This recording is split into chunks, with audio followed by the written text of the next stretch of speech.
It's time to talk sports. It's Hacksaw's Headlines, a panorama of the world of sports, stories, comments, and opinions.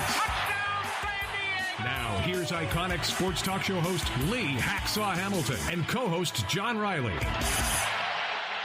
Who wants to talk sports on a Thursday? We do, you do. From the DIXIELINE Lumber and Home Center studios in San Diego, heading towards a great sports weekend, we welcome you to our Thursday podcast, Hacksaw's Headlines.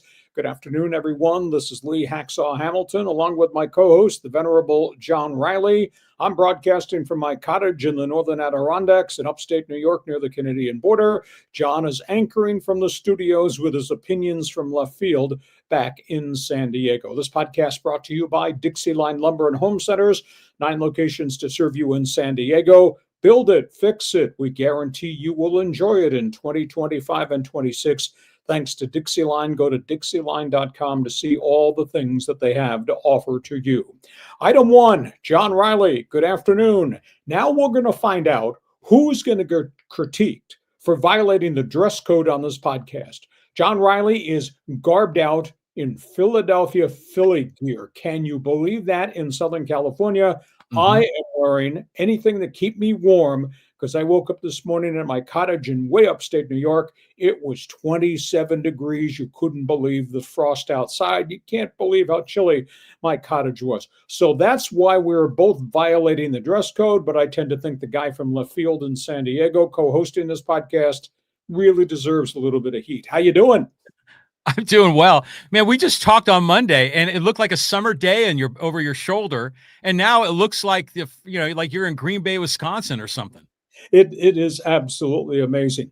We're going to go a lot of different directions on this podcast. We're going to work our way towards the first pitch of the Dodger-Philadelphia Philly playoff game that's coming up on the West Coast. So plain and simple, John, when we're done with topics on the table, because we do sports talk the way it should be done, we express opinions. When we're done, we open it up to you.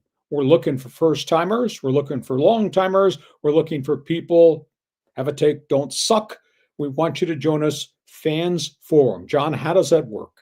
Yeah, Fans Forum is your chance to get involved. And, yeah, you want to hook up with Lee Hacksaw Hamilton up in the upper Adirondacks. You know, our signal, 77,000 watts, a blowtorch from Baja to the Canadian Rockies and all the way up near Utica, New York. Hey, if you want to get involved, if you want to jump on board, we got a bunch of guys already piling in. I see Casey and Jeff and Callan and Showtime and Derek, and thanks for being on board there. Just type your question or comment in the live chat on YouTube, X, or on Facebook. We'll get you involved in Fans Forum. We'll try to get as many Fans Forum comments as well as social media comments before we wrap up this podcast to make way for Dodger-Philly playoff baseball. The playoffs have been spectacular. John, let's get started, and we'll start at home plate at Petco Park. That is topic 1. Where do you want to go? Yeah, I mean, we're going to start with the Padres. I mean, there's a lot of chirping going on in social media. All right, let's just ask this question. Great headline you posted there. That is the composite record of General Manager A.J. Preller in his 11 years since he took over as GM. They're below 500. However, by virtue of all the wheeling and dealing, they've made baseball, Petco Park, destination point, gas lamp quarter. This is vibrancy. This is exciting. But at the end of the day, the record is 816 and 870. At the end of the day, with his blueprint intact, the Padres have never won an NL West race. They've never won a National League Championship Series. They've never been to a World Series yet, despite the enormous amount of money and all the trades that he has made. However, that being said, this place is a much better situation now than it was prior to A.J. Preller's arrival. Burning question going forward, though, he's traded the farm system 4 times. The burning question, they've raised the ticket prices 57% over 5 years. I'm a bit aghast at that. It's like they're taxing Padre fans for their loyalty. They just shattered for the 3rd year in a row attendance records. This year they drew 3.43 million, which is just a staggering number. Huge question. Now suddenly really tough decisions to make as it relates to payroll as it relates to guys who can be walk free agents, as it relates to guys who can opt out of contracts. They really have a tough set of decisions to make. Although they have some budget space, they don't have all the budget space you would think in the world, because I'm going to explain that with the next question.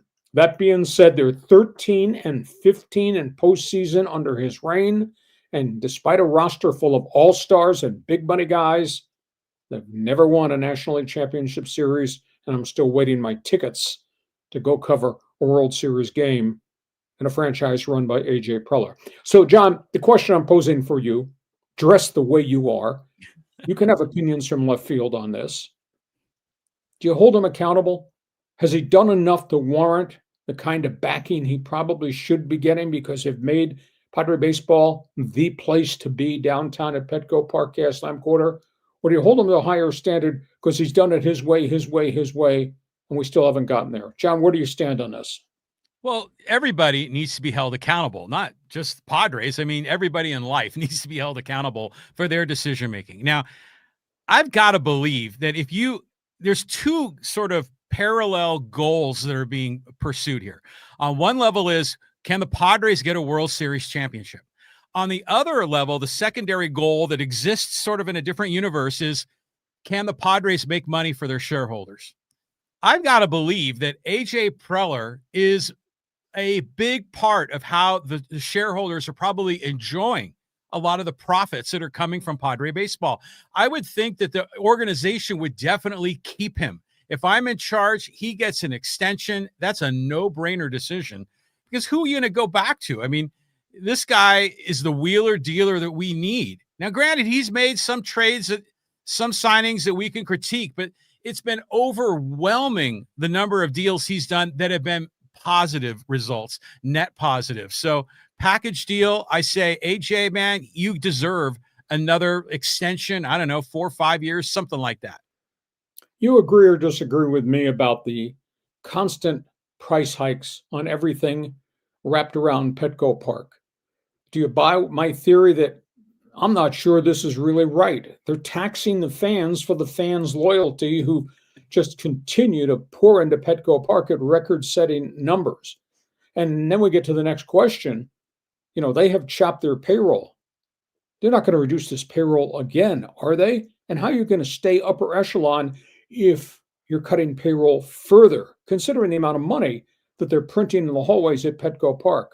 John, I know you're all things dollars and cents, so give me your take. Well, let's just be clear. The only people that are getting taxed on this are tourists that stay in our hotels and get the transit occupancy tax that's helped fund Petco Park. But the people want a quality product on the field, and they're willing to pay for it. And if you think the prices are too high, then you're crazy. The prices are probably not high enough. I mean, because they've sold out, like 85, 90% of the home games. That's a signal that people want Padre baseball. They're willing to pay the money for the tickets, the food, the parking, the whole thing. And people just can't get enough of this. So I don't say they're taxing. The Padres got to make money to spend money. How are we going to pay for big name free agents or give deserving young kids a proper extension or raise to their contract if we're not generating revenue at the turnstile? So I think that I would not in a million years be angry with the Padres for raising prices. In fact, I think that's enabled all of this success to happen. You're not of the opinion, with your opinions from left field, that they've done this to rake all this money into the hallways at Petco Park to make good on all the money that Preller burned through during the first 6, 7, 8 years when Peter Seidler allowed him to do what he wanted? You don't think they're profiteering now to wipe out the past debt? Well, if they had past debt, then they haven't been profiteering. So if they're making money now to pay off debt, that's fine. I mean, that's life, and they had to make some big splashes to make San Diego Padre baseball relevant again.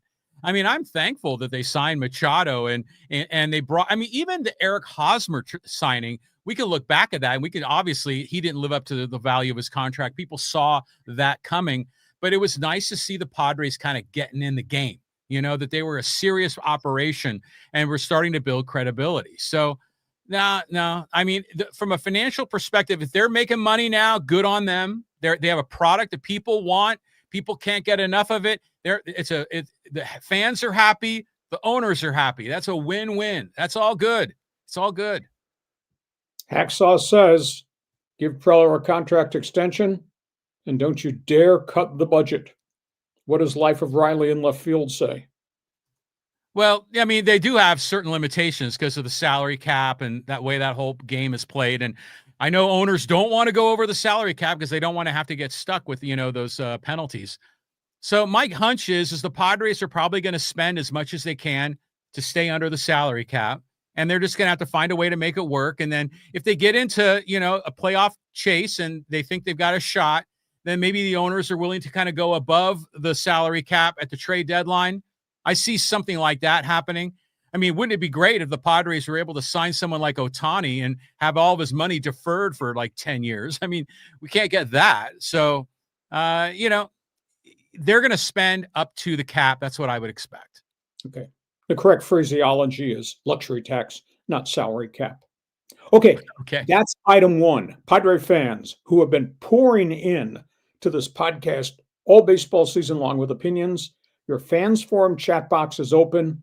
Do you rate what we've gotten from Preller over 11 years, success or failure? You need to dive in now because we're going to try to get to as many as we can. That's the first question as it relates to the Padres. Second question has to do with decision day coming. John, go ahead. Yeah, we got some money decisions. Who are they going to keep? Who are they going to let go? And who do you spend it on? Okay, here's the number. If all the Padres who are eligible enter free agency or opt out, Padres will have $65 million in budget space to use. That sounds sexy. That sounds sparkling, but it's not $65 million. They have 7 guys arbitration eligible. That's going to eat up $22 million of that. That includes the Morion contract, etc. They have $19 million owed to Pivetta because he structured his deal economically favorable first year, massive pay bump second year. That is going to eat into that. There's ways to handle this. This might be sacrilegious to say, but Yu Darvish, with all those miles on his arm, has not been the same pitcher for 3 full seasons. He's got $48 million left on his contract. I would ask Darvish to give money back and maybe instead of all that hard cash, restructure it and put some incentive clauses if he has a bounce back season for him to earn some of that money. We don't know what Musgrove is going to be like. He's got a long-term extension. I'd go to him and ask him to take less hard cash, flip it to incentive clauses. If Java Joe becomes Java Joe this coming season, we just don't know that situation. I like Cease. I'm not giving Cease a pay raise. I want Cease to take a pay cut. I'd give Cease incentives that could push him to $15 million if vintage Dylan Cease has a good season next season. In terms of Michael King, $7.7 million. I would bump him some, maybe up to 10, and I'd give him incentives that could push him to 15 if he became a banner full season starter with no problems. Tough call on Suarez because you do have Mason Miller. If he opts out, you can always go back and negotiate and say, hey, we paid you 10, I'll give you 12, I'll give you incentives that could get you to 15 if you have another banner season. I don't know whether he'd accept that. But what I'm trying to do is creatively create money, back-end load it, if you will, if these guys have superb seasons that put this team maybe in the World Series. I like Arise, but I'm not bringing Arise back at $14 million. Let Arise go. Creatively, with money left, go find some type of bat with power. First baseman, maybe left fielder. I would trade Campusano. I would go back abroad and see if they can find another gem of a pitcher in Japan, in Taiwan, in China. Historically, boots on the ground, Preller has found guys who've come in and been very productive there. They got to move money around. I think that's the way to do it. John, You tell me your reaction to my version of new math 2026 Padre payroll. Well, first of all, before we get into the numbers, that Monopoly Man guy kind of looks like some relation in the Hacksaw family. Is that your distant cousin with all the money? That's right. He's the one that made it. I didn't. So, you know, I've seen these spreadsheets. I think Kevin Acey, or is it Jeff Passan, you know, from the, you know, in the media, have produced these spreadsheets to show the dollar figure for all the starting pitchers and the infielders and outfielders and the bench guys. And it's really interesting to see it laid out like that. But, you know, you've got a lot of deals that are suddenly going to become really heavy. I mean, like Pivetta is going from like 1 to 19 or 1 to 20 million. And then Machado's creeping up towards like close to 40 million a year. I mean, so I'm curious to see how all those things stack up. But to your point, should they get creative, looking for, you know, boots on the ground, looking in Asia? They just signed a kid from, I think it was either China or Taiwan, just recently. So that's new news. That's good to see. But in the end, going back to Musgrove or Darvish and trying to renegotiate a deal, that's a tough call. I mean, if they're willing to do it, and both of those guys seem like, you know, quote, team players, they might be, but how much would it free up? You know, so those guys signed a contract. They expect to be paid for the contract, you know, and the contract, like in Musgrove's case, is $100 million guaranteed. He's not going to say, hey, you know what, just give me $50 million and I'll do the rest on incentives. He's not going to do that. So I don't know, they're in a tough spot. They're in a tough spot because of the contracts gave out. And I've always used the phrase, that credit card bill eventually comes due. And that's where the Padres are right now. But at the end of the day, you can do something deferred. You do something incentives. I'm sorry, Cease is really coming off a crap year. I'm not paying him $14 million or $18 million. King has got an injury history here now that we have to be worried about. Musgrove, you can creatively finance. Maybe you do it with deferrals, or maybe you just do it with bonuses if he can be what he can be. But I mean, Darvish has had 3 straight years of elbow problems. A lot of people fail to realize Darvish has thrown 3,080 innings over 20 years. I think he's got an arthritic condition in the elbow that's never, ever going to be the same again. So therefore, the contract that was is not what Darvish is right now and what Darvish is going to be going forward. That's how I would do it. Agree or disagree with the Arise scenario? Yeah, I mean, I let Arise go. I mean, because remember, we always had like one too many position players or hitters. You know, we were always having to sit O'Hearn or, you know, or Rise or Sheets or someone like that. So they need to move one of those guys. Arise makes sense to me. And I know he's bitter. He'd love to stay in San Diego. He loves it here. So I don't know. Cease is some guy that I would walk away from. I became very distrustful of the way he pitched. You know, even when we first got him, we knew he had this talent. And he would sputter. He would show flashes of brilliance and struggles. He had the no-hitter, and then he'd had struggle. So I think you let him go. I still think they've got some like hidden bullets in the gun. There are guys like Mason Miller, Adrian Morejon, and maybe even like Brian Hoeing that might be a starter for you. And that way you can get guys that can start that would not necessarily be 20 million a year guys. You know, you're going to have some other dudes do it, and then you can backfill, and you can make, like, I don't know, hypothetically, Estrada your closer, you know, or Jason Adam your closer when he comes back, and then you just got to find some middle relief help. But they've got a way to convert closers to starters, and then if you lose a Cease, it's not that big of a deal. Okay, that sounds great in history. But Morejon was a starter beset by injuries for 6 or 7 years. He's found a niche. I don't think, from a health standpoint, you can run the risk and say, we want you to go out and throw 5, 6, 7 innings, because he kept breaking down. Mason Miller was a starter, physically broke down, flipped him into a setup closer guy where he's excelled. I don't know that I want to dabble with guys who have injury history when they were doing the other thing, when you've really locked them in to certain things here. Okay, let's see what starters have injury history. You know, Darvish and Musgrove, they're all hurt. I mean, that's just the nature of pitching. So Morejon, when we spent $11 million to sign him and paid the $11 million international bonus tax. That's a $22 million investment. You don't expect that for like a seventh inning high leverage reliever. I mean, you want that dude to be one of your core 5 starters. So I don't have any problem with like converting some of these guys up to be starters.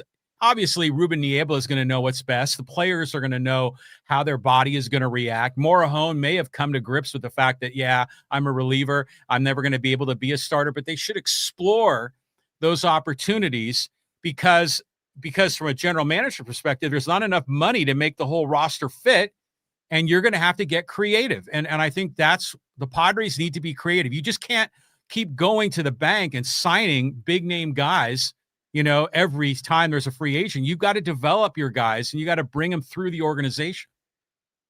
Good luck with that, because he traded the organization 4 times in 11 years. He's done that. Okay. Yeah. Padre fans are invited. We put topics on the table. We express opinions. We use the talk show phrase, I'm hitting your hot button. I want you to get ready now to join us in Fans Forum. The chat box is open. If you want to argue with us about what we just proposed, you got your own spin on what they should do, feel free to add into the conversation. Fans Forum coming up right at the end of this podcast. John, we got playoff games to talk about. We're not done talking baseball. There's a ton of other issues here. Let's start with Dodger Blue. Yeah, the Dodgers and the Phils, and the game went the other way this last night. Dodgers, 1 bad inning for Yamamoto, bad inning for Clayton Kershaw. Dodgers stopped hitting. How about Kyle Schwarber? 0 for 22, looked lost out there. Kyle Schwarber hits a 455-foot home run onto the roof of the pavilion in right. Comes back later, crashes a 2-run shot. Then you add into that the other home run from Real Muto. Ranger Suarez comes out of the bullpen and goes 5 innings, gives up only 1 run, and that was a pretty impressive Philadelphia win, and the Dodger bats went away. Yamamoto got banged around, gave up a couple of runs and 6 hits. He had 2 bad innings. Kershaw had to go out there because Tanner Scott did not come to Dodger Stadium with personal problems. They're a little bit short, but however, that only counts as 1 game. So now at 3 o'clock this afternoon, 6 o'clock Eastern Standard Time, Dodgers, Phillies again. Dodgers think they bounce back. Philadelphia obviously has to win with Chris Sanchez on the mound going against Tyler Glasnow. Only concern I have is Glasnow can give you 2 to 3 good innings, but there's always a bumpy inning that seems to really set him back. So I just don't know where they are. There's a couple of other items here to talk about. Do you know this? Ohtani, he just seems to be psyched out at home plate. John, he's 1 for 14 with 7 strikeouts in the series against Philadelphia's starting pitching. So this is going to be fascinating to see if this is a bounce-back game or whether this thing goes back to Philadelphia for Game 5 on Saturday night. And by the way, if the Dodgers lose tonight, they give Ohtani the ball to go back into Philadelphia to pitch in critical Game 5. What a great series. But boy, this roller coaster with Dodger baseball. Wow. Go ahead. Yeah, the road teams won 3 in a row. So this is an interesting series. I was hoping for fireworks in this series because these 2, monster teams facing each other.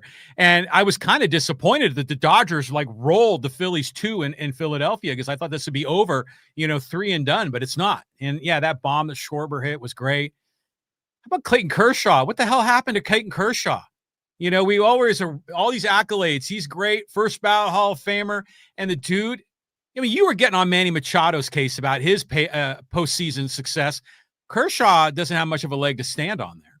Well, the only thing is, because I went back and checked it this morning, Kershaw, career-wise, postseason, 13-13 as a starter. That's not bad. 4.36 ERA. Now, when he's had to pitch out of the bullpen in postseason, he hasn't done very well. But at the end of the day, he's still a Hall of Fame pitcher. And he had no command last night. I give him credit. He stood there and he answered every question in the dugout, whereas Machado glared and stared and was very condescending after finishing up another crap postseason playoff series. But that's history. Tonight's a brand new night. And if there's a Game 5, Showtime is going to get the baseball in Yeah. Philadelphia Saturday. How about that? Oh, yeah. It's going to be great. I mean, I hope it does go 5 and goes back to Philly. I think it'd be unlikely. I think the Dodgers are likely going to get their act together and they're going to find a way to go through. But I just want to say this. I mean, did you see the part of the story about how when the Phillies left Philadelphia, they only packed one uniform and they packed the road blues, the powder blues with this Phillies logo, which I love. I mean, it's like the Luzinski, Mike Schmidt era, back in the day. And I think it's great. I think it's one of the best uniforms of baseball. Don't you think? The area code is 215 in case people show up with a moving van and ask you to leave San Diego and exit this podcast. The area code is 215 if we have to have your mail and your stuff forwarded on. Okay, we go from Dodger Philly. Let's talk about the other playoff series because they've been pretty electric baseball, some lopsided baseball, and some, wow, surprising baseball, John. Yeah, like there's a lot going on here. Here's the big board. Big board. New York Yankees are on vacation. Holy cow. Talk radio in New York is melting down. The sports teams are on the front page of the tabloid newspapers. The Yankees, with all that payroll, just betrayed Aaron Judge. Nobody but Aaron Judge hit in the playoff series to Toronto. And the Blue Jays were just relentless. They went out there, they swung sticks, and it was Vlad Guerrero, and it was a whole number of other guys led by George Springer. Nathan Lukes got some pretty gritty pitching. The Yankee pitching fell apart. I went back and looked at the batting averages of that lineup. Judge hit 500 in the postseason for the Yankees against the Jays and the Red Sox. Everybody else hit a combined 190. Stanton disappeared. Bellinger did not hit. Trent Grisham was hitting in the 130s. The left side of the infield was a mess.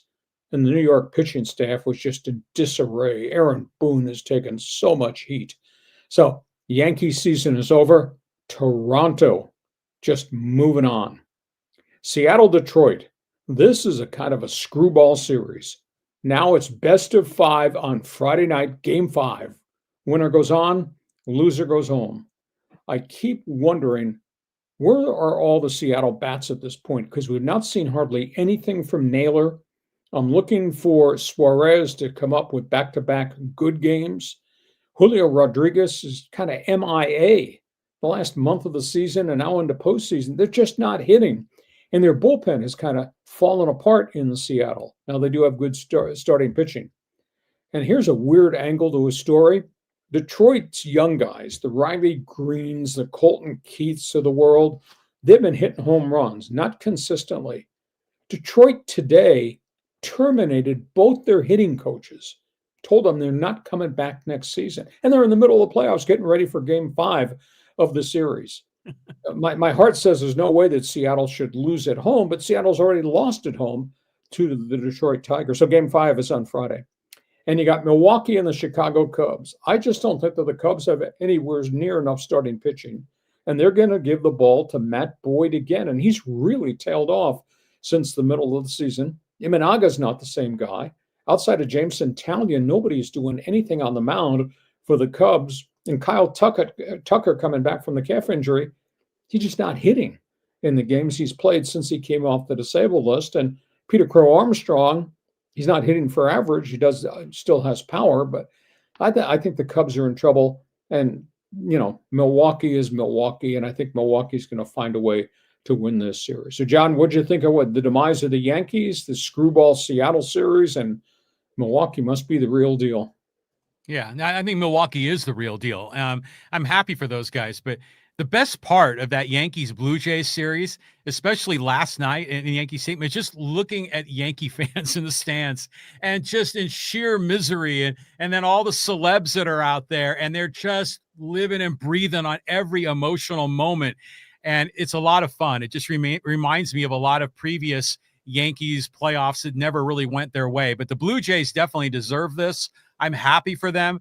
And yeah, the Detroit Mariners series, interesting. What the hell, firing coaches in the middle of the playoffs? I mean, that's like something to do with Steve Fisher and the Michigan Wolverines. I think the correct term you're looking for in relation to Yankee fan was apoplectic. They Yes. looked like they were going to have a nervous breakdown sitting Right. behind that dugout. It's great. I love it. The drama of playoff baseball is fantastic. I concur with you. Okay, that's all things baseball on the field. Unfortunately, we got to cover baseball off the field. John, go to the next topic on the table. Yeah, the next one, and here we go, the Angels and the Tyler Skaggs saga. Jury selection was continuing through this afternoon. They think they may have to go into Friday. The trial starts on Monday. 4 top executives of the Angel organization will be the first to testify in the Tyler Skaggs-DRUG death. At the end of the day, the argument will be, did the Angels cause the death of the pitcher because their PR director, Eric Kay, who had his own drug problems, became a drug dealer to players in a clubhouse, including Skaggs?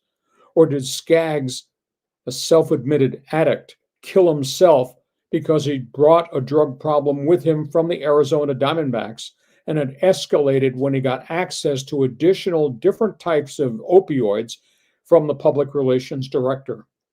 I saw the witness list. It's staggering who's been asked to testify, including Mike Trout and Albert Pujols, including former manager Mike Scioscia, including Dan Duquette, longtime baseball general manager. Led to believe a team doctor has been subpoenaed and deposed and will have to testify along the way. This story is going to be dark. It's going to be ugly.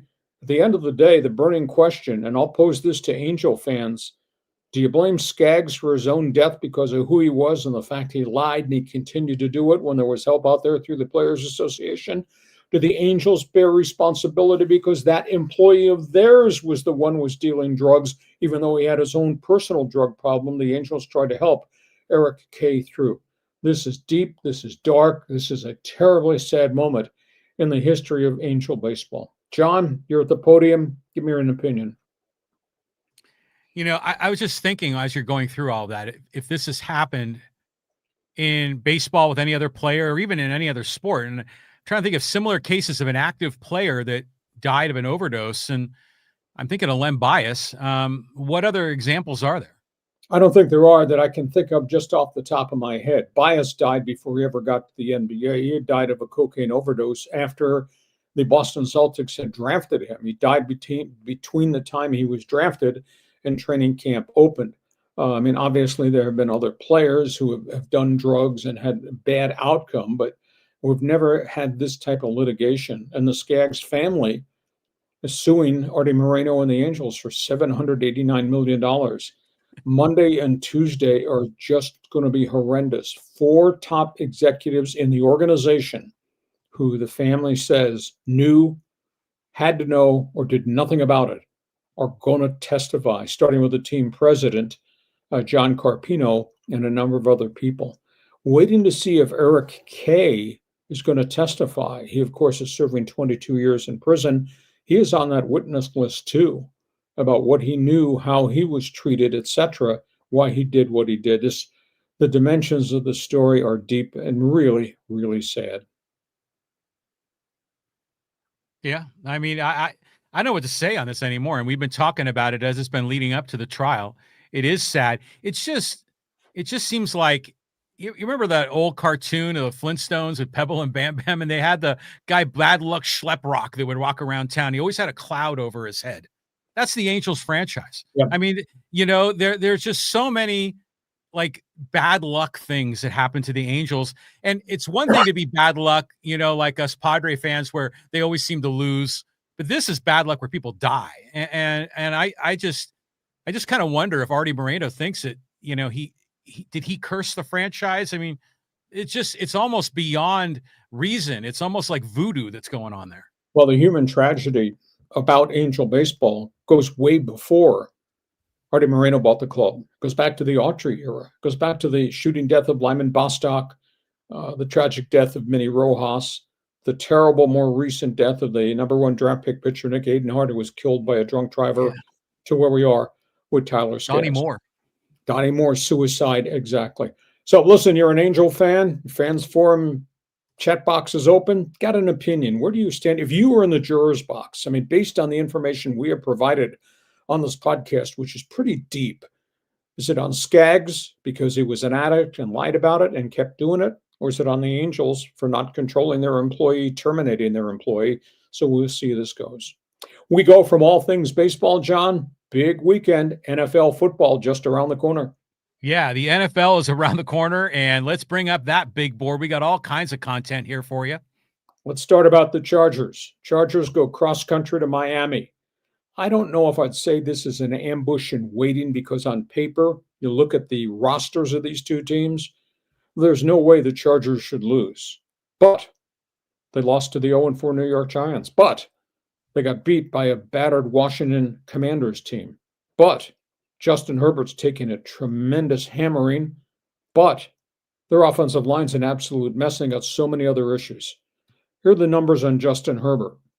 I mean, he's a phenomenal season. He's got almost 1,400 all-purpose yards in 5 games. That's an amazing statistic. But he's become a one-man show.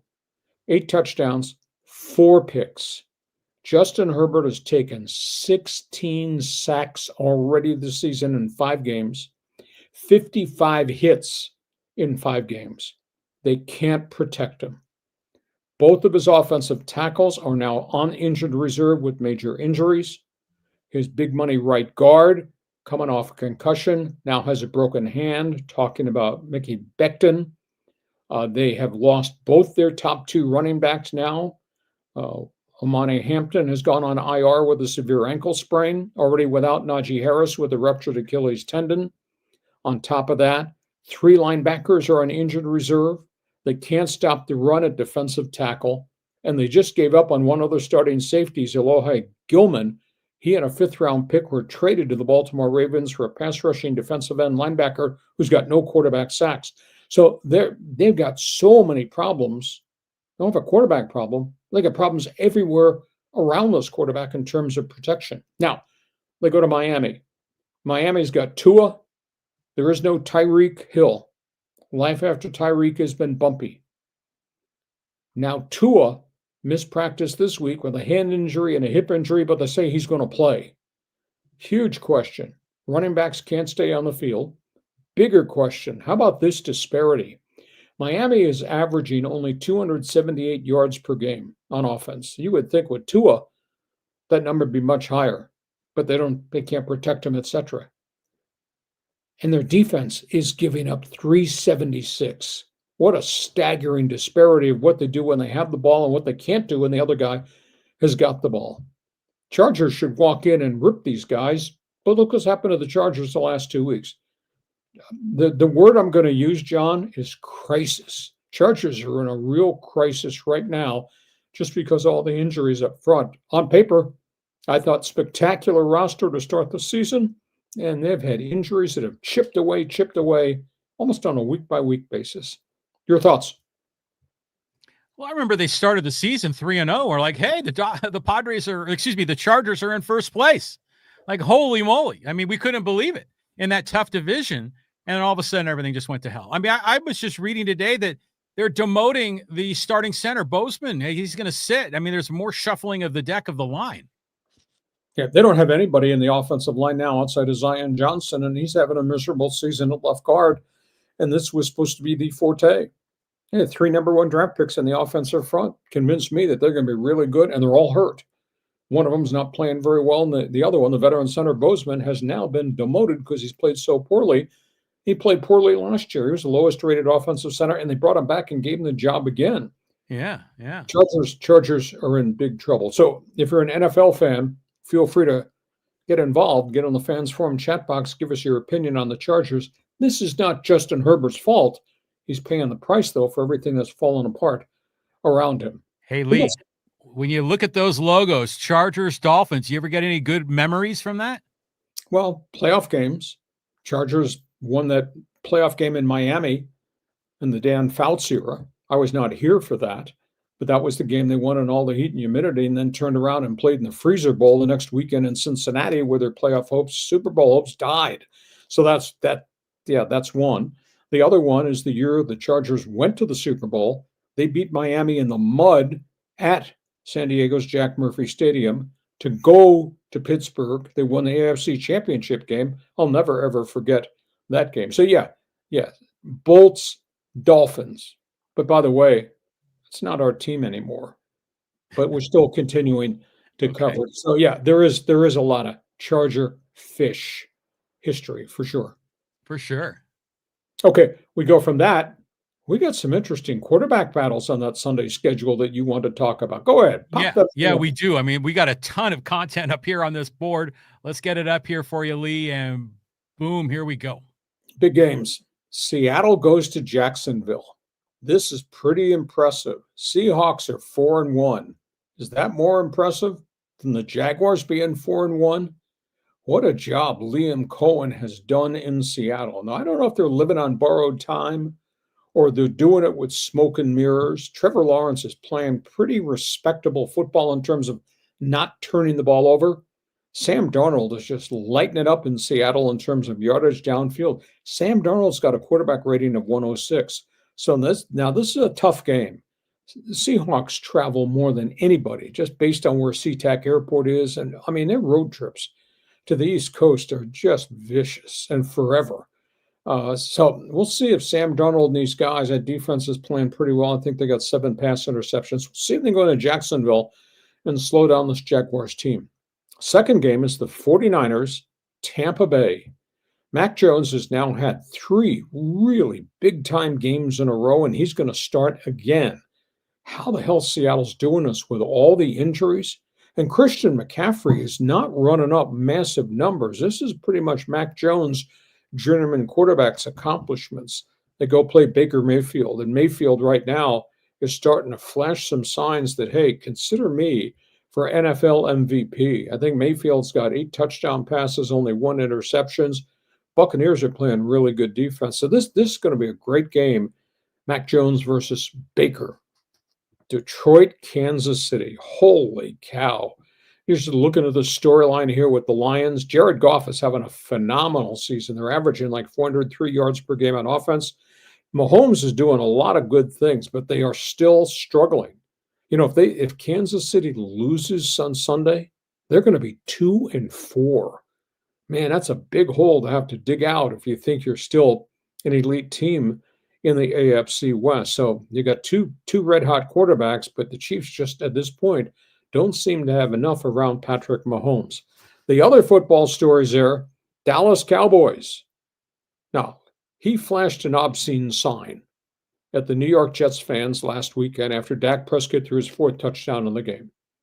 An obscene sign with his middle index finger. And he can't tell me that he did that saying, we're number one, we're number one, we're number one. You got fined $250,000 by the NFL for that.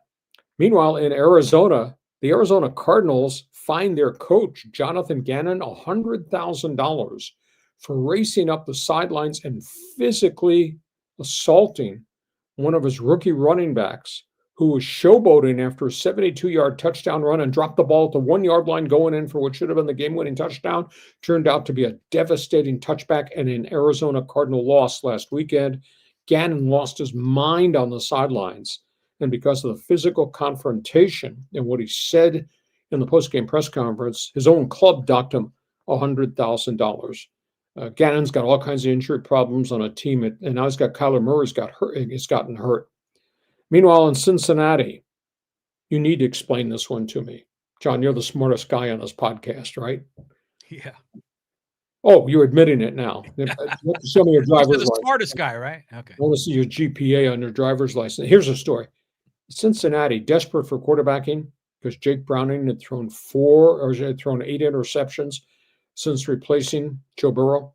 Cincinnati trades a 5th-round draft pick, a 5th, which people hardly ever do, for a 40-year-old Joe Flacco. Flacco has 2 practices and will be the starting quarterback for the rest of the season in Cincinnati. Just the way they do business in Cincinnati is so bizarre. And of course, that whole situation it's really gotten out of control. And the Raiders give a vote of confidence to a quarterback that right now nobody believes can win. Not with that offensive line, not with the problems with the Raiders. Geno Smith is staying in as starting quarterback. He's got 9 interceptions last 7 games and sacked 16 times. Waiting in the reserve is Ken Pickett. Who? Is Pickett better than Gino. Gino's not playing like Gino played for Pete Carroll in Seattle. So the Raiders have got quarterback problems. So, John, we got 3 marquee games and a bunch of controversy for you to make a comment on. Well, I'm really happy for Liam Cohen. I mean, well, they're 4-1, and what'd you think of that play that Trevor Lawrence near the end of the game? He like tripped over one of his lineman's feet, fell backwards, got up, scrambled in, and Chris Jones just standing around with his like hands on his hips. Yeah, Chris Jones taking a lot of heat in Kansas City. He's not played real well, and he's making mega money.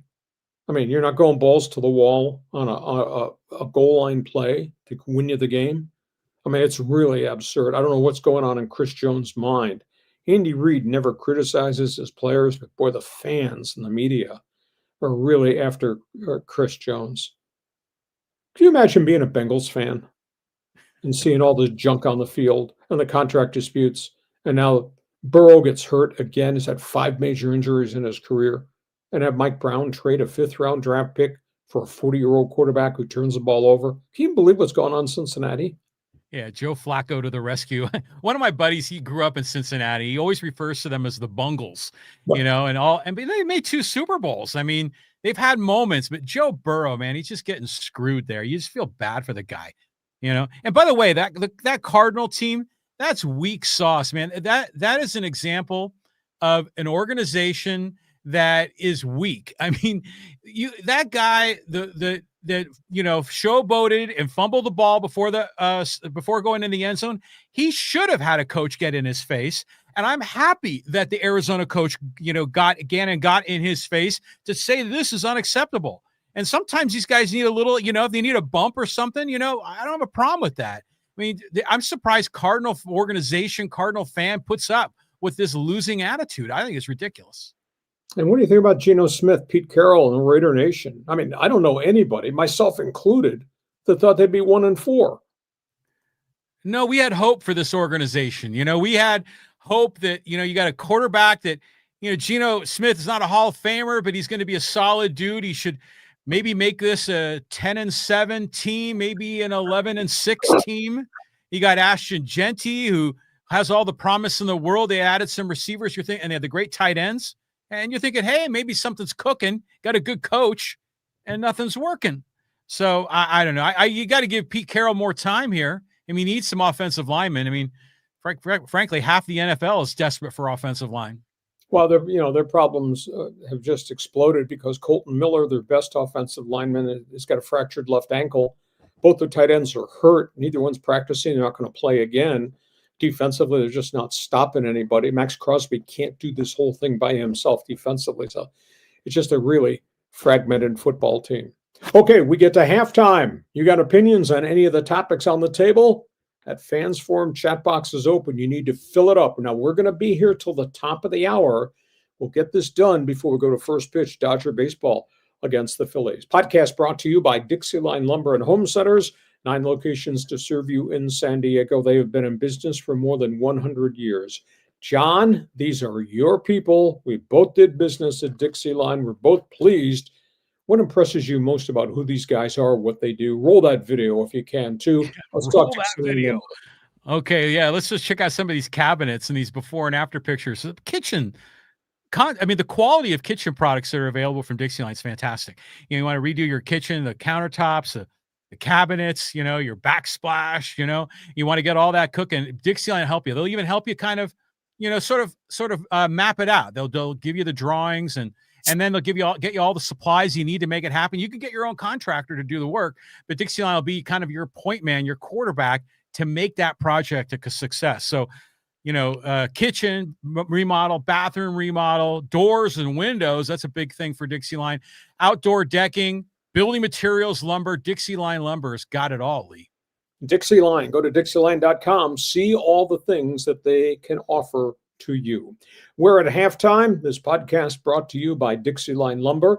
A reminder, when we are done, we're going to offer you the opportunity to jump in here. And again, we have a lot of new people on the live stream. You can't believe how many people crashed into our podcast on Monday with opinions. John, when we're done, Fans Forum chat box is open. Again, for the new people, how do they get involved?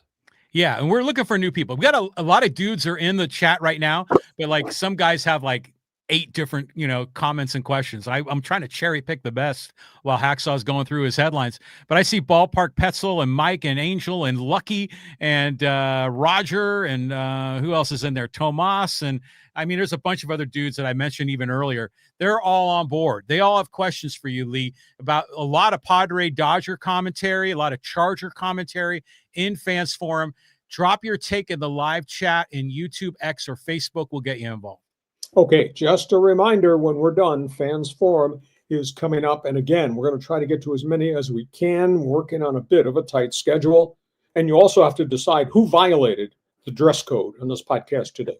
Me, because it's 27 degrees outside of my cottage in upstate New York, or him.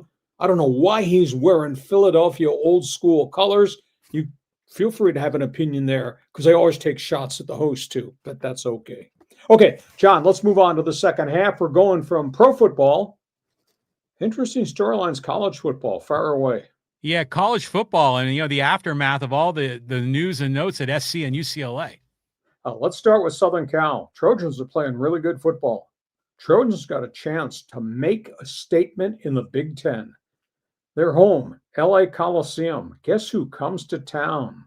The Michigan men. So you got Jaden Mayava, who's got almost 1,600 yards passing, 11 touchdowns, only 1 pick, going against the unbelievable Michigan freshman Bryce Underwood. Now, Underwood has thrown for 1,000 yards, but he's only thrown 3 touchdown passes this season. This is going to be fun to see how SC attacks Michigan deep down the field and whether they can jump to a 14-0 or 17-0 or 21-0 lead and make Underwood have to throw the football a lot. So you got Southern Cal, Michigan in LA. UCLA's coming off the unbelievable win last weekend. How the hell was that possible? UCLA, Michigan State. Was last Saturday a fluke? This is going to be interesting to see if the Bruins can take the next step forward. Now, Nico Amaleava is just putting up gaudy numbers for UCLA, but he can't play defense, and he can't do it by himself. But he's got 1,286 yards passing and running, and he's got 10 touchdowns on the season. So you got the Bruins in East Lansing at Michigan State. Really interesting matchup, Big 12, Arizona State, Utah. They're both 4-1 for different reasons. Sun Devils have a really good quarterback in Sammy Levitt, but they got a much improved defense, and defense is playing really well at Arizona State. Utah has got the new coach in Bronco Mendenhall. He's got Devin Dampier. Holy cow, is he playing well. Now, they got beat. They're 4-1 on the season, so this is a great game in the Big 12 Conference. Meanwhile, we've got coaching storylines. This North Carolina situation, we've talked about it during the course of the season. WRAL, NBC affiliate in Raleigh, is the one that reported that there were conversations this week in North Carolina about a buyout for Bill Belichick. Belichick has just been stone-faced. His general manager, Mike Lombardi, has written a kind of a caustic letter to all the big money boosters who help fund the hiring of Belichick, saying you people need to be patient. We're now in a rebuild mode. That's not what was promised. Players' families say it's a toxic situation that seems to exist. There are insinuations that some of Belichick's assistant coaches have already violated NCAA rules as it relates to illegal benefits to some of the players who roared in through the transfer portal. Some of the families of the players left behind say that Belichick is playing favorites with the transfer kids versus the kids that he retained. And they're just miserable on the field right now. They're 0-3 against real people that they played. The only people they beat were 1AA schools. They're on a bye week this week. And they get the story that's swirling around and around and around for the WRAL report. And they say, no, there's no coaching change being made. But the NBC affiliate says, yeah, there were conversations of a buyout already. This is going to blow up in the face of everybody. And Belichick, the only thing he'll tell the media is we're staying the course. We're just going to get better as we go. And we're going to fix this thing. At this point, they have not.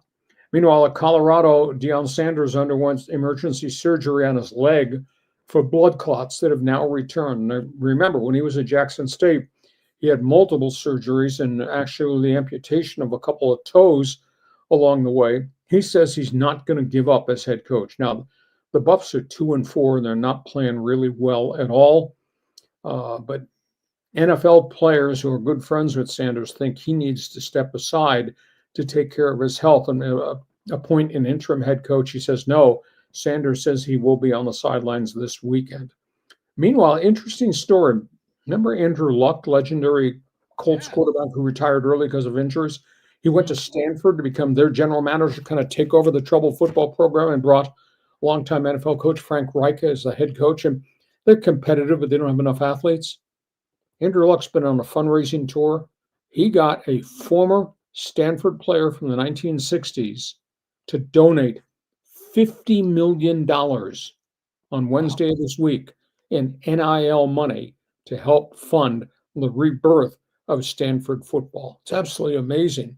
And he hopes this will be a catalyst for so many other great Stanford players, the James Loftons, the John Elways of the world, to donate money to. But he had one player who's a successful entrepreneur donate $50 million on Wednesday to the Stanford program. So, John, we got big games and we got the coaching storylines too. Go ahead. Well, there's a lot of, big name or big money people there in Silicon Valley next to Stanford. So, yeah, you don't need to just look at former players. You just got to look at university alumni. There are some deep pockets there. Yeah, it'd be nice to see Stanford relevant again. But I'll tell you what, like a couple hours ago, I was driving in my car and I was listening to 97.3 and Braden Soprano was like reading the riot act on Bill Belichick and this whole thing about North Carolina. And it was crazy. I mean, some of the things he was saying, how the recruits that were made by the previous coach, what's his name? Mac Brown. And the recruits from the previous coach are being deprioritized. And instead, Belichick's transfers are getting, special privileges that aren't available to other players. Some players have the ability to have their family on the field and others don't. No one's allowed, no families are allowed to talk to Bill Belichick. It's like total dysfunction. The culture is rotting away. And yeah, they're looking for buyouts. I mean, this is crazy. And then meanwhile, you have Hot Pants there, which provides some more entertainment to this whole nutty story. I just don't know what everyone was thinking, because this is sort of kind of turning out the way that I sort of thought it would, that an old grumpy man that doesn't do press conferences for the NFL sure as heck isn't going to be this super friendly community guy for UNC. It's absolutely stunning. And I wrote a column on my website about this, and we talked about it briefly. I think back, Belichick's introductory press conference, he made the strangest statement of all. He made the statement, we're going to run this like the NFL's 33rd team. And everybody's excited. Belichick's infrastructure winning and all that. And then I thought to myself the last week, and I thought again this week, they are the NFL's 33rd team, an expansion team. Expansion teams don't freaking win. North Carolina's not winning. They're not competitive. They're 0-3 against Power 5 schools. They've been outscored 120-33. Now, they won't lose this weekend, John, because they're not playing. They got to bye.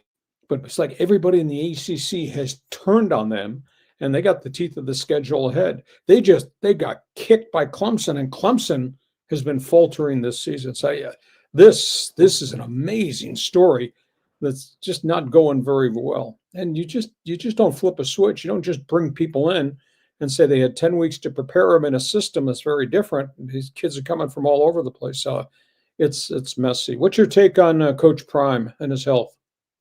I'm a Coach Prime fan. I really love the dude, just the way he is as a leader and kind of his swagger, the whole thing. So I obviously you feel for him and his health issues, but I was really surprised that he was out there on the field like the next day, or maybe it was a day after the next from his surgery.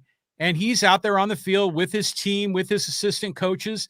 He's making it work. We all had doubts if he was going to stick around in Buffalo after his two sons graduated and moved on, but he seems like he's committed. So, just got to hope the health, keeps him going. But, Coach Prime and Belichick, they're rebuilding programs like almost from ground zero. Well, Prime certainly from ground zero.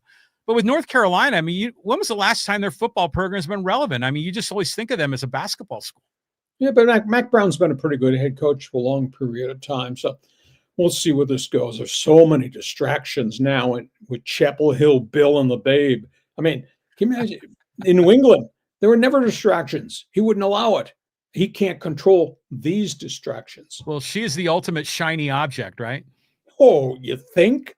Okay, that's all things college football. Feel free to jump on board. Let's go across the hallway. College basketball workouts kick off this coming week, and we got a really interesting storyline here. Yeah, I am so excited for Aztec basketball, Lee. So let's let it rip. Here we go. The Athletic has put out its preseason conference look at all the different Division I conferences, and then put out a ranking for the mid-majors. They rank Gonzaga and San Diego State 1 and 2 in the country for mid-major basketball powers, saying that these guys are probably going to be Elite Eight, maybe even Final Four teams. You know, Gonzaga under Mark Few has made March Madness part of their regular season schedule. Gonzaga's got a really unique situation. They got the leading scorer from Grand Canyon University, is transferred in. His name is Tyon Foster. He missed 2 years because of heart problems, has now been medically cleared. He's petitioned the NCAA for a waiver, averaged almost 15 points a game last year at Grand Canyon. That waiver's not come through yet. They expect to get it this coming week. But boy, Gonzaga, if they add the leading scorer from Grand Canyon to go with Graham Ike, the big center used to be at Wyoming, to go with Braden Huff, to go with Braden Smith, to go with Adam Miller, my God, what a deep basketball team that would be. That's why Gonzaga is ranked number 1 in the mid-majors. They got the Aztecs number 2. You know, San Diego State has got every base covered. You want experience, productivity, guys that have been there, done it. Well, you got Bird, and you got Guath, and you got Heidi, and you got Reese Waters coming off the redshirt injury season. You want young studs? Well, you got B.J. Davis, and then you got Compton, and you got DeGorville. And then, of course, the guys that come in, the transfers led by Sean Newman and Latrell Davis. I mean, they have every angle, every layer covered with great players. Brian Dutcher would tell you, well, we have to learn that we're going to play together. No, he teaches defense. Historically, there are no egos at San Diego State. So you got the Zags who are loaded, you got the Aztecs are loaded, and basketball full-scale workouts begin this coming week. You know, it's interesting because, you know, obviously Gonzaga has been, you know, the top dog of the mid-majors for a long time, and other programs like Butler have kind of come in and gone away, and, you know, but I think the Aztecs are sticking here. You know, I think they're going to be a long-term play as one of the top 3, top 5 mid-majors, and hopefully ranked in the top 25 every year. But I mean, this Aztec team, I mean, you know, John Schaefer did an interview just recently with Elsie Harrington, one of the incoming freshmen. What a mature young man he is, you know, and he understands what his role is with the Aztecs, and he wants to learn. He's committed to playing defense. He knows he's not going to necessarily be, you know, the guy with the ball all the time. I mean, they're recruiting good character guys with the Aztecs. That I think this, if the Ducks, or how do they say, they have the stars align, the Aztecs could go deep into March. I think they have that kind of a team. Well, I think the wild card question is, how soon will Guath be ready to play? Because he's not going to start camp. And they're saying the end of October and November, and they're going to have to ration out minutes, etc., and hope there's no flare-up with the knee situation. But that's the only question mark they have, and that's a good coaching staff. And you're correct, John. I mean, they recruit good kids who are not bad dudes, and they really play the system. So this is going to be fun looking forward. And, of course, they have the scrimmage against UCLA, but I wouldn't weigh a lot there because we're not sure if the Aztecs are going to play all their kids or UCLA is going to play all their starters, or we're going to rotate guys. So that, you know, that's one of the games coming up in 10 or 11 days, an exhibition game. So college basketball, feel free. How cool is that? Gonzaga, San Diego State, national recognition as the number 1 and 2 mid-majors across the country. Fans Forum is available for you if you want to shoot a 3-point shot and don't airball any questions. Okay, we go from that. Let's talk quickly about NBA because we're just around the corner from the start of that. Yeah, the Lakers, the Clippers, they made some big additions to their roster. Who did best? Okay, here we go. So we got the Lakers. Now, we're, 10 days out from the start of the season? And LeBron James has not practiced yet, nor has the big guy. And that's kind of weird because we did not think there would be injury problems, and now there are injury problems there. So that's a huge question as to where the Lakers are in terms of getting all these new pieces to go with Luka and LeBron. Now, DeAndre Ayton played in a preseason game. He was terrible. He was on the floor. His team was minus 27 in point differential when he played. And this guy's supposed to be a rim protector. I'm waiting for LaRavia to come and show that he's going to be able to shoot the three from outside, because that's one of the things that he did prior. Marcus Smart's coming off an injury. They do think his history in Memphis and Boston, the kind of defense he plays. So if these guys are the right acquisitions, this is going to be a pretty deep basketball team. But this whole thing with Ayton, to me, I just find the whole thing really absurd, because he's no longer what he was when he was with the Phoenix Suns. In terms of the Clippers, you got Kawhi, and there's no doubt that you got a great center. But the question is, do you have enough to put around those guys? Because you got Harden, but he needs to have the basketball in his hand. You got Zubac. Zubac, I think, is really an unsung hero. And you got Kawhi, as long as you can keep him on the floor. That being said, though, every one of these guys they brought in the offseason, look at their resumes. Brook Lopez, he's kind of cut from the same cloth that Zubac is. Beal, if they can keep him healthy, once upon a time with Washington was a pretty good scorer. Chris Paul, final reunion tour, still productive player. And I always liked John Collins in Atlanta, and John Collins in Utah scored points. I think the Clippers have more guaranteed minutes and productivity from these new guys than the Lakers have. The Lakers inherited, I think, some question marks along the way. I don't know, John, agree or disagree? Yeah, I mean, I'm looking at these rosters, and to me, Ayton is definitely the big guy, not just big guy because he's 7 foot whatever tall, but he's the most important signing, because that guy has so much potential. I mean, when he played for the Arizona Wildcats, man, he was just ferocious in the paint and would get every rebound, slam dunk, every lob ball to him. So if the Lakers could figure him out, if like LeBron James could set him aside and kind of get his head screwed on straight, because Ayton can be a little bit goofy and a little bit unfocused, so if they can get him on track, the Lakers could make a big leap. And the Clippers, look at these names, Beal and Chris Paul and even Brook Lopez, they're all good, solid veterans. Is that going to be enough? Is there any sizzle right now with the Clippers? And I don't know if I know the answer to that. Just a bunch of veterans that you hope none of them break down, that they'll be around when the playoffs start.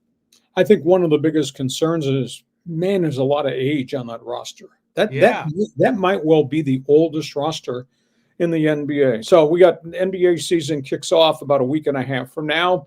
Hey, you're a basketball fan, go ahead, shoot a 3-point shot, get on board. We go from that. It just started. NHL season just started a couple nights ago. Let's quickly touch bases on a few hockey stories, John. Yeah, the Ducks, the Gulls, is the years they make the playoffs? Mandate. Hacksaw says it's got to be a playoff season. I just look at the makeup of the Anaheim Ducks. They've drafted all these kids. They force-fed all these kids. These kids have played pretty well. I am of the opinion they're about to cross the threshold and become good. I'm of the opinion that Chris Kreider, who came, he scored a lot of goals with the New York Rangers, will be a difference maker. Mikael Granlund, who scored 22 last year in Dallas, he comes in the front door. Ryan Poling's kind of a grinder. He had 12 goals with the Philadelphia Flyers, and they got Vetrano, they got Kellum, they got Strome. So I think from a veteran perspective, they added productivity. And that's important, because otherwise, just a year ago, the last couple of years, all it was Troy Terry, the young number 1 pick, Leo Carlson, the development of Mason McTavish, and last year's rookie sensation who scored 20 goals, Cutter Gauthier.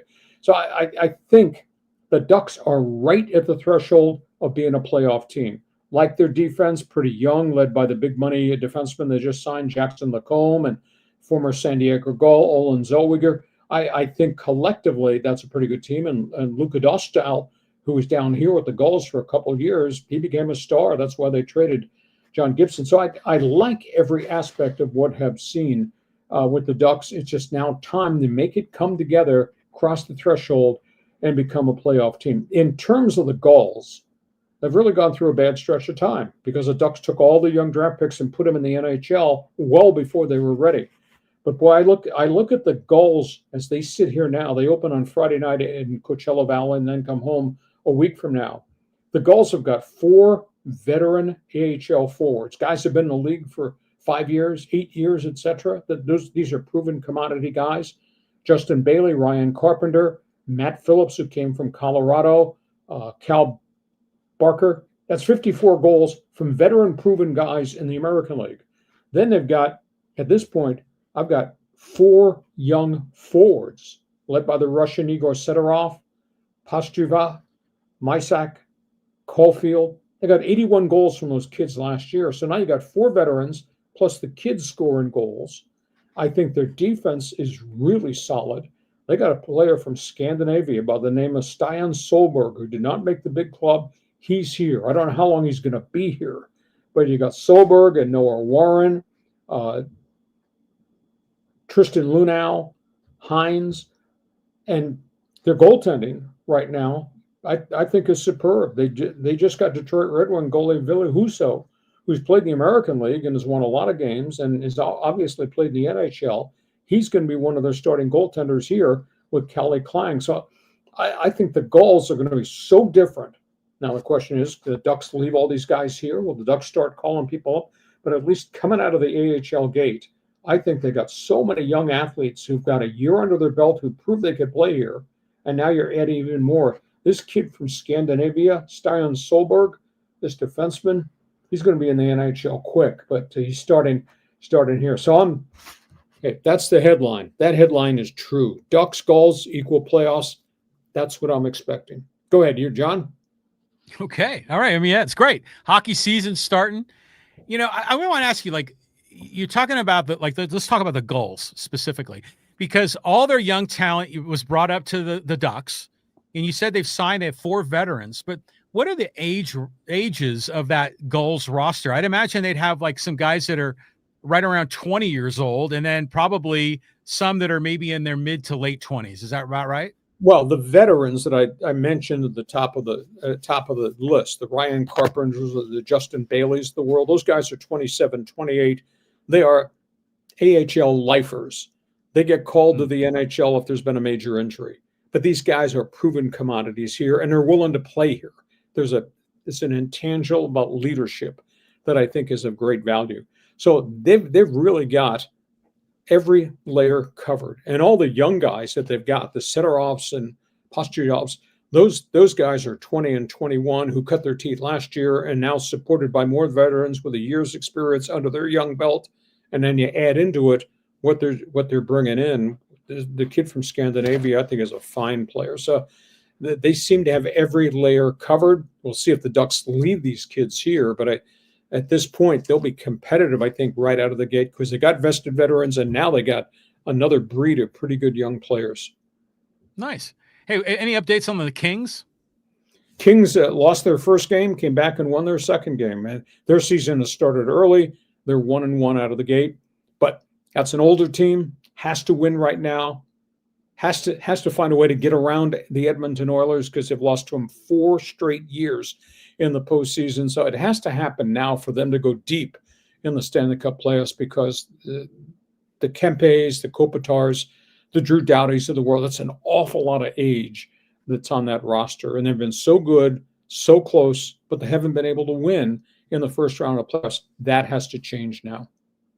Kings, Clippers, a lot of old dudes on those rosters. Yeah, very much so. Clippers much older than the LA Kings. Okay, John, final topic on the table here, Hacksaw's headlines. Yeah, let's go to the high-speed sports wire. Got some sports media news. Golf. Do we really need this? Golf. Do you remember the skins game back in the day? Golf. Oh, yeah.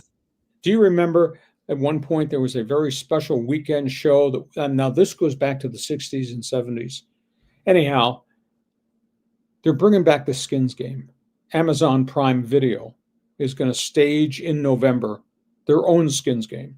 Now, the history of this event, John, this goes back to when Nicklaus played Arnie Palmer. And it was a huge event. Nobody had ever done it before on TV. Probably black and white TV that era. And then it was followed by the next round of skins games, Tiger Phil. That became a novel thing. After a while, a little bit wore off, but it hasn't been on TV in recent time. They just announced, Amazon Prime just announced skins game in November. It's going to be Tommy Fleetwood, Justin Thomas, Xander Schauffele, and Keegan Bradley. Okay, there's no doubt that those are popular guys, and some of these guys have had good seasons. I just ask, why not Rory? Why not Scotty Scheffler? Why not DeChambeau? So, do we really need skins game? If it's going to be skins game, shouldn't it be the hottest commodity guys playing for skins rather than this list of guys? So that's one story. Second story is this NASCAR story, the lawsuit over charters and the antitrust lawsuit. Michael Jordan and Front Row Racing have filed against the other 11 teams and NASCAR's France family, and it's going to court, and it's going to be bitter. Yesterday, get this, 4 legendary owners of NASCAR teams, Joe Gibbs Racing, Roger Penske, Richard Childress, Rick Hendrick, all went public and implored the France family to sit down and settle this before it goes to court, saying it's going to go to court and NASCAR is going to lose its way. It's going to be catastrophic to the future of racing. They're of the opinion, the legendary owners are of the opinion, the charter system, how everybody buys a franchise, has to stay in effect. The revenue sharing from the charters has to be changed. That's why this antitrust lawsuit's occurred, because Michael Jordan said, you're screwing all these teams because all the profits are going to the France family that owns Speedway and owns all the events and the tracks, etc. So you got the 4 greatest owners of modern day NASCAR, Penske, Childress, Hendrick, and Gibbs, saying we need to solve this, and the France family needs to sit down before this trial starts. This is fascinating, a U-turn that, the charter system has to stay in place because it gives a structure, but the France family has to change the payout. So this is a fascinating story going forward. And I bring it up, we get so much response from NASCAR fans on our viewership of all the video clips they put. It's absolutely amazing. So this is a U-turn from the legendary owners. John, you big on the skins game if it's not the marquee names, and what are your thoughts on this NASCAR story? Well, on the skins game, I've always wondered this. Why do they call it the skins game? It just always struck me as odd. Do you know the story behind that, Lee? I don't. It's the first time in my life I said I don't know, but I'm sure somebody will send us some information. As you play hole, you win a hole with a value to the hole, and then the money transfers to the next hole, and you're playing for skins. I don't. Yeah. That's the best explanation I can give you. I remember when I was in my 20s, my buddy and I went to the bowling alley and we played skins per frame for beers. And we got cut off pretty quick at the bowling alley bar. But the other thing is that charter system in NASCAR, okay, it gives us structure. What it does is it keeps competitors out. It keeps other people from sharing in their pie of money. It's a way to block competition. It's like a monopoly system that's, organized by 3 or 4 powerful owners. So you think it's an antitrust violation? It might be. Yeah. Well, Gibbs and Penske say that we need the charter system. The funding, the revenue share has to be changed. And don't you dare go to court because you might lose this case. They probably will lose that case. So they got to straighten it out. Yeah, this U-turn in the middle of this whole war by these legendary owners, this is a real significant story. Okay, John, we got limited time. We got a lot of people from here out to the highway that want to join us in Fans Forum. Podcast brought to you by DIXIELINE Lumber and Home Centers, 9 locations to serve you in San Diego. John, we'll take as many as we can in the next group of minutes. Fire away. Fire away. Okay, let's go to, I'm going to start from the top. We got a lot of different people on board. And here's one from Thomas. He goes, I'm a Dodger fan. And right now I'm thinking it'll be the Phillies in 5. I don't know that I could buy that. Both these lineups can scare you. There's no doubt about it. Philadelphia did not fold their tent, even though the top of the batting order didn't do anything in games 1 and 2. They were miserable. What Schwarber, Harper, Trey Turner did, and then Schwarber just went crazy. The most intriguing thing to me, Game 5, they're going to give the ball back to Ohtani after Ohtani's dominant outing in Game 1, and that Game 5 will be in Philadelphia. So I think anybody could win this. This could be wide open. Now, Philadelphia run out of pitching. That's the big question because Ranger Suarez went 5 strong. Nola gave him a couple of 3 credible innings, but they're throwing Christopher Sanchez now in this game tonight. So who's left that's going to be able to pitch if there is a game 5? All hands on deck. You're not going with a bullpen day on game 5, are you? So keep an eye on that storyline. John, next question. Okay, next question. Let's keep trucking, and I'll go to our friend Casey. Hey, good afternoon, guys. Hacksaw, you think my LA Kings will get a deal done with Adrian Kempe anytime soon on an extension? And how you see the Kings doing this year? I think the Kings are a complete team. Got to stay free of injury. You know, they lost Drew Doughty for a large chunk of last season. He did come back towards the end of the season. But they've got to find a way to get around all things Connor McDavid and the Edmonton Oilers, who are a really, really good hockey team. But it has to happen. They've just got so much age, so much mileage on a lot of these players. And this is Kopitar's final season before he goes off into the sunset. So Kings are really good. Kings got a lot of firepower.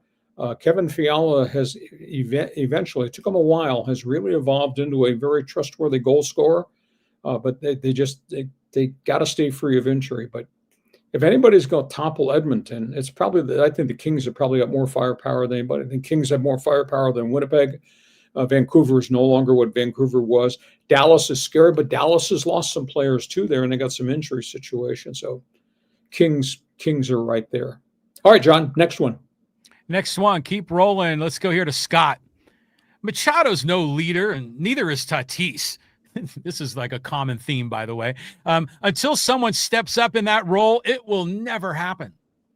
Well, at the end of the day, it's a long grind of a season. There's no doubt that in the season, the kind of numbers that Tatis puts up say star, and there's the kind of consistent numbers that Manny puts up say legendary superstar. Although what he did the last 2 months of this past season, he hit 206 in August and September. He's been paid a lot of money, and then he did absolutely nothing. What is he, 1 for 12 in postseason, most important time of the year? You know, some guys wake up and they're old men, but they haven't won. That's the thing. They haven't won in postseason, and that's the most important time of the year. Have they done magnificent things regular season? Yeah. Under AJ, yes. But they've never won an NLCS, never been to a World Series, and that's where you mark the greatness of your franchise and the greatness of your players on the franchise. I just have reservations. Have they shot their bullet? And John laughs at me all the time because I say the window to be good starting to close. Yeah. And maybe it's closed. I mean, they got holes in his pitching staff everywhere, and they're going to have some limitations financially too. And then when Tatis and Machado aren't playing well, and Cronenworth's not playing well, I mean, the big money guys went a combined 4 for 44 in this playoff series where they got sent on vacation. John, you got a response? Well, yeah, Tatis is definitely not a leader. I mean, he's like Will Myers, you know, he's just a young kid and having fun. He got a lot of talent.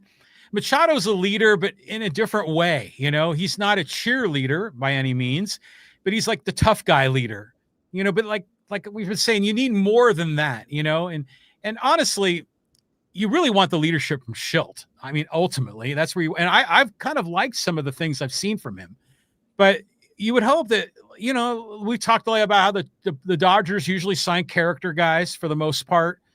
So we talk about Brian Dutcher doing the same thing at San Diego State. I mean, so you got to add some of those dudes, and there are a lot of those dudes that are already on the roster. I mean, Musgrove is the classic example. So what can they do to, you know, is it a leadership problem, or do they just need to play better? I mean, in the end, that's what it's all about.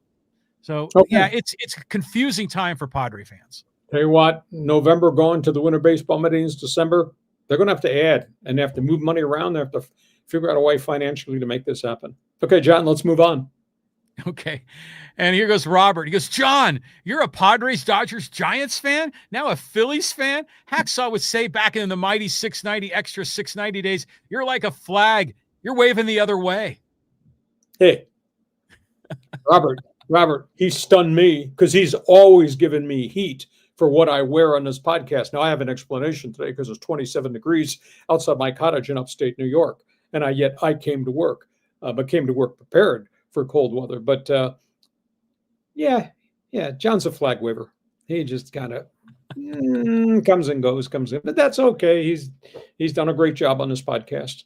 If you like it, great. He created it. If you don't like it, blame him because he's the reason I'm doing this podcast. Okay, let me set the record straight. First of all, Robert, I am not a Dodger fan. Okay, I mean, I remember my mom talking to me when I was a little boy. He says, we don't like the Dodgers and we don't like the Rams and Lakers, but we really don't like the Dodgers because I grew up as a Giants fan and then came down here to San Diego, went to college, became Padres.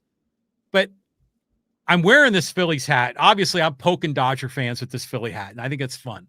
But the other part of it is I love this uniform of the Phillies, this maroon, and this type of the P logo and those powder blue road unis are one of the best uniforms in Major League Baseball. And we saw them last night. We're going to see them again tonight. So I want the Phillies to win tonight because I want to see this thing go game 5 because there's 2 big teams with tons of big hitters. As a Padre fan, we're thinking, wow, these other teams can hit the ball. We haven't seen that in San Diego, So yeah, I'm still on board with my Padres and Giants, but I'm poking you guys with this Phillies hat. You guys, please send me a thank you note because I didn't wear my Dodger hoodie. I didn't want anybody to have a heart attack while watching this podcast. Okay, let's move on. Robert, thanks for joining us. John, go ahead.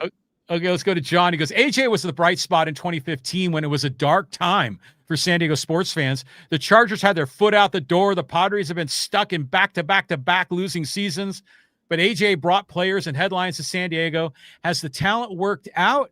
I'm sure he'd like to have players like Trey Turner, James Woods, C.J. Abrams, Mackenzie Gore, and Robert Hassel wearing brown and gold. Well, his currency is the farm system, and that's the way he does his business. But at the end of the day, we have had 5 years of just unbelievable Padre baseball at Petco Park. And the record attendance speaks volumes of the methodology that he uses. However, that being said, when the wife has the credit card, the bill does come due. And the bill has come due now because he has no farm system again. And he's got all these older players with still big money contracts that he's going to be on the hook for. And an ownership group that's trying to pay off past debts and recoup money lost. And it's a tough call. This is going to be a really interesting November and December. But at the end of the day, the reason Petco Park rocks is because of what AJ Preller has done from a baseball standpoint. So as I said at the top of the show, I don't want to hear anything about reduction in payroll, and I don't want to hear anything about changing leadership at this point in time. However, his creative genius, he's got to go find pitching. And he's got to find either a first baseman with a big bat or left fielder with a big bat. John, that's my summary. Well, did you see the letter from Padres owner John Seidler? Yes. That he published? And, we were exposed, our weaknesses were exposed in the playoffs. I mean, my understanding is that Schilt is a lock to come back and Preller pretty much a lock.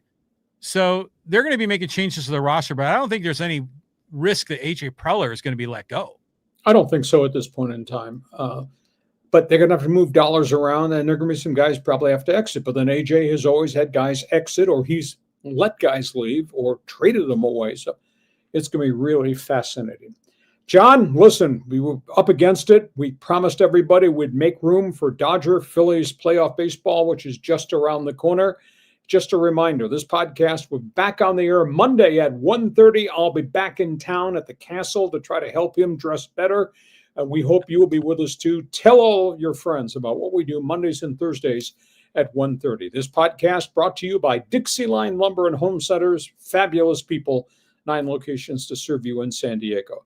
John, enjoy the playoff games. We're going to talk more about it on Monday. Of course, we're coming off the great sports weekend. We'll have a ton of NFL and college football to talk about too. As always, despite the way you freaking dressed today, have yourself a great sports weekend. Hey, safe travels, Lee. We'll welcome you back to San Diego in a day or two. And thank you for making this podcast what it is. We will talk to you Monday at 1:30 on Hacksaw's Headlines.